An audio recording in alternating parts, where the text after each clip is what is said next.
Elon Musk, the Department of Government Efficiency, and the federal government are going after millions and millions of Americans to try to get back the money that was stolen, that was wasted.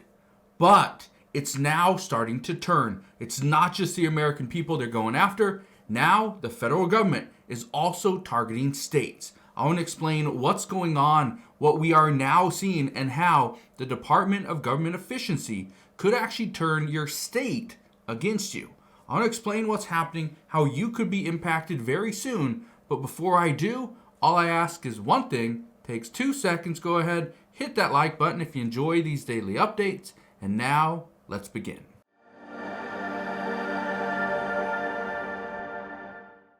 So one of the things that I have told you for many months was to just wait. Be patient, because we are going to see the federal government realize that they have wasted billions of dollars, possibly even trillions of dollars, on COVID funding. And I'm not talking about trying to prevent the next pandemic. I'm not talking about things as going along the lines of the vaccine. I'm not talking about those.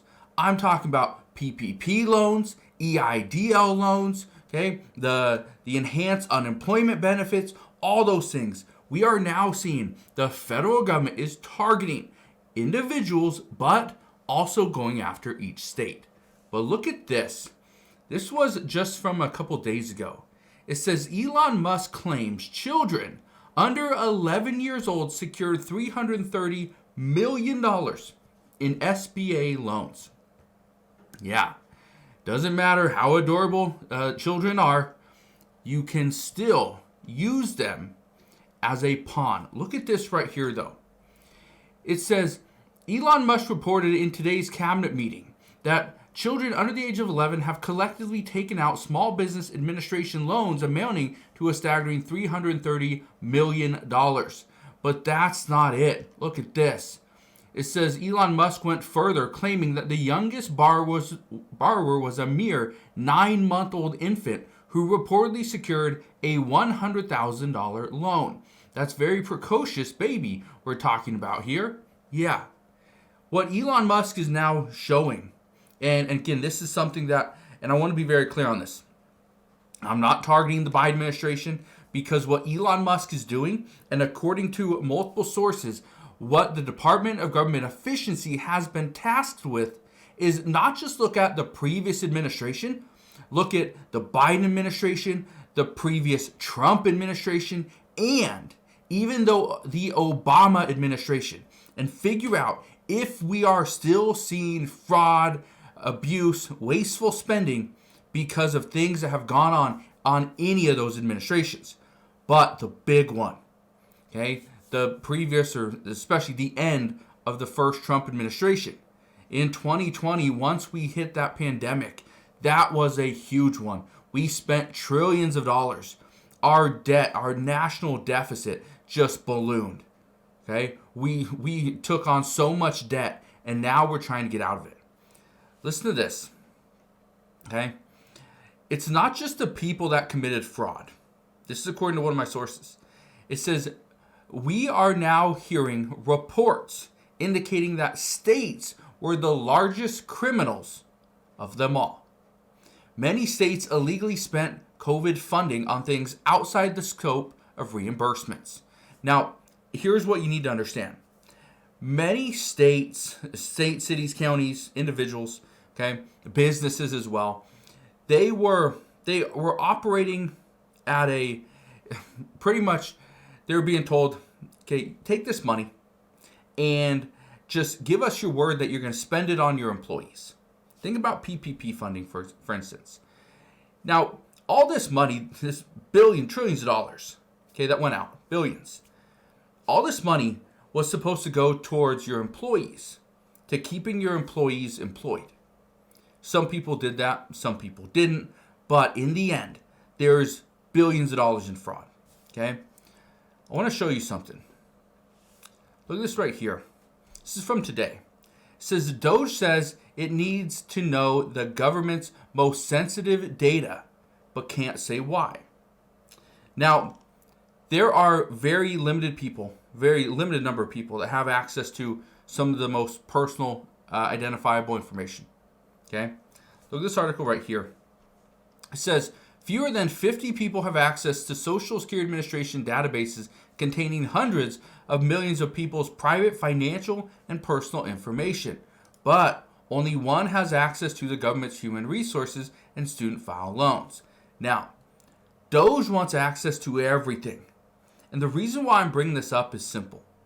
We are about to see the Department of Government Efficiency not only go after millions and millions of Americans for receiving PPP loans, EIDL loans, also receiving enhanced unemployment benefits, getting the child tax credit payments. Those $3,000 payments for children from ages 6 to 17, and children's 5 years of age and younger receive $3,600 for the year.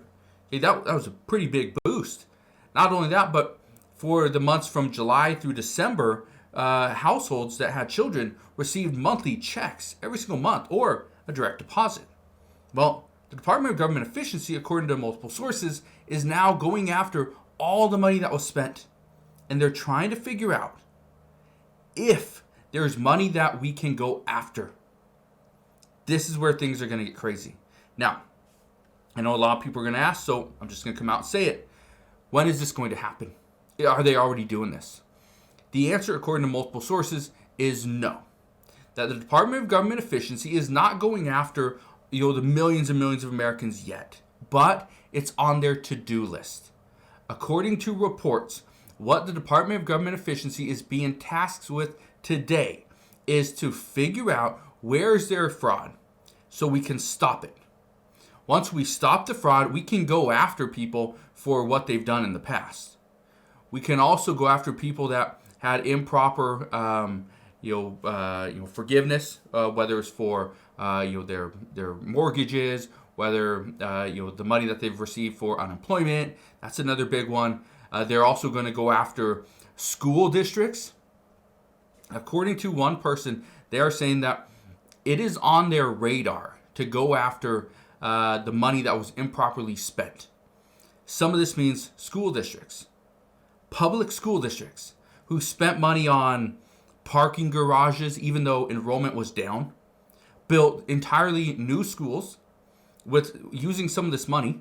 And again, it was there to be spent. If you were impacted because of the pandemic and you saw, let's say, a loss of revenue, okay, you saw there was a lower enrollment, whatever, right? You were negatively impacted because of the pandemic. The money was there to be spent. Some schools built new stadiums, completely new stadiums, okay, for their football teams, new football fields, practice facilities, okay, spent money on workout equipment, right? They just went above and beyond. But was that in the scope of the reimbursements? That's what DOGE is going to figure out. Also, state buildings. Many state buildings got new landscaping, sidewalks, okay, completely updated and renovated their whole buildings. But now those buildings are sitting vacant. According to reports, there's less than 10% of federal employees are actually working in their office building. They're working from home. Now, I bring this to your attention because what we're about to see is the Department of Government Efficiency is going to make things more efficient. That's their goal, right? That's in their name. That's their one responsibility. But while doing so, what's going to happen is they're going to uncover all this fraud, all this abuse, and all this wasteful spending. Once they do that, according to multiple reports, is when things are going to hit the fan. When the federal government is going to go after the states and try to get some of that money back. Now, I want to be very clear on this. The federal government is not getting any money back from the states. But could they stop sending the states money? Yes. Could they not send money to states for their public school districts, right? For education. Yeah, they can put that responsibility on the state. They can also stop sending money for nutrition assistance. They can stop sending welfare payments. They can do so many different things. Okay, so I don't want to get ahead of ourselves here and say, oh yeah, this is happening in every single state. It could. According to reports, it likely will. But again, we just don't know yet. But I wanted to share this with you because, again, when they are coming out and saying that children under the age of 11 secured $330 million in SBA loans, and an infant that was 9 months old received $100,000, that's crazy. So we'll see what happens moving forward. The only thing I can tell you right now is be prepared, because things are going to hit the fan, and when they do, everybody will be impacted. So again, thank you guys for watching. Consider subscribing, and I'll see you guys on the next one.